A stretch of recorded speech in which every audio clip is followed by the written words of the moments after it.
Private lending interest rates have increased a lot in 2022, and they keep going up for most lenders. In this video, I'll provide an update on private lending interest rates for short-term and long-term loans as of the end of November 2022, my prediction for where rates will be by the end of the next quarter, and how to find out the current rates offered by various private lending companies, which are also known as hard money lenders or bridge lenders.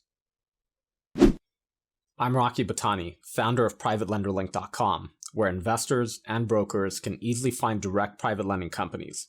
If you're in the investment real estate business and want to gain insights into private mortgage lending, subscribe to our channel and get notified every time we release a new video. Most of this video will focus on short-term loans, but I'll mention the rates for DSCR as well as commercial real estate long-term loans towards the end of the video. In the spring of 2022, private lending interest rates for short-term loans ranged from 7 to 9%. By June, the range was 8.5% to 10.5%. At the end of August, it was 9.5% to 13%. At the time of this recording, at the end of November, the range hasn't changed much since the end of the third quarter. It's now ranging from 10% to 13% for most lenders. However, the Federal Reserve just increased interest rates by 75 basis points a few weeks ago, and it takes a little time for the increases to affect private lending rates. Some lenders on our platform have not changed their interest rates at all this year. For example, a lender in South Florida that focuses on small balance commercial real estate bridge loans nationwide was always lending around 10% to 12%. A lender in Pennsylvania that offers 100% financing for residential rehab projects in 30-plus states was always in the range of 11 to 13%. Another 100% financing rehab lender for Texas properties has always been priced at 12.25%.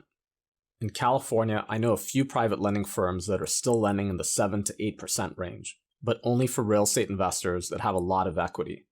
For example, one lender based in Orange County currently has their interest rate set at either 7.5% or 7.75%, secured by multi-tenant properties in California's urban areas.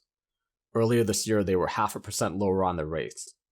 Another lender based in LA is offering a rate of 7.5% secured by stabilized multifamily properties in California, but only up to 50% LTV. For all other loans, they're in the range of 8.5% to 9%, plus 1 point.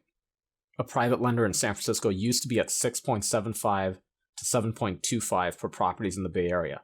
Now their rates range from 7 to 9%. And the higher end of that range is mainly for multifamily rehab projects. So it's still possible for California real estate investors to get rates in the 7s, but only up to 65% LTV. The interest rate increases for private lending are driven by the lender's cost of capital. The lenders that haven't changed their rates this year are getting their capital from individual investors and family offices, or they manage a debt fund without any leverage. The majority of private lending shops today are selling their loans to the secondary market and typically need a 1 to 2% spread. The secondary market used to buy loans earlier this year for 6 to 7% and are now likely buying at 9 to 10%. Therefore, those lenders that sell their loans have to charge 10 to 12% to make a profit. In addition to the secondary market, I know a few lenders that have increased rates at exactly the same amount as the federal funds rate. Earlier this month, that was 3%. With this month's rate hike, it's 3.75%. These lenders don't sell their loans, but they either manage a fund with leverage or they put all of their loans on a bank credit line. One sector of private mortgage lending has lenders that fund commercial real estate bridge loans over $3 million. Those lenders tend to set their rates at a certain spread over an index tied to US Treasuries because that's what determines their cost of capital. It used to be LIBOR, but now lenders use SOFR, which is currently at around 3.8%. For a purchase or refinance bridge loan, some of the commercial lenders in our network are currently charging 5 to 6.5% over SOFR, so that equates to an interest rate of 8.8 to 10%. For rehab or construction loans, it could be 1 to 2% higher. Next, let's talk about the rates for long-term rental loans, also known as DSCR loans.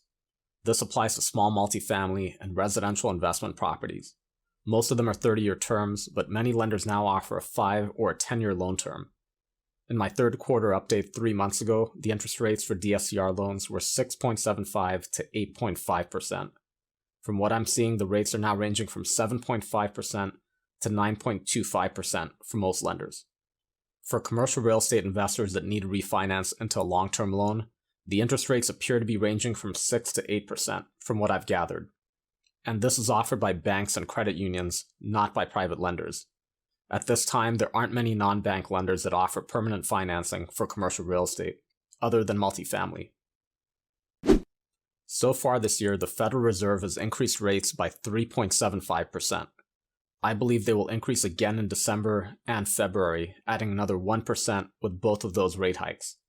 Based on that, here's my prediction for where short-term private lending interest rates will be by March 2023.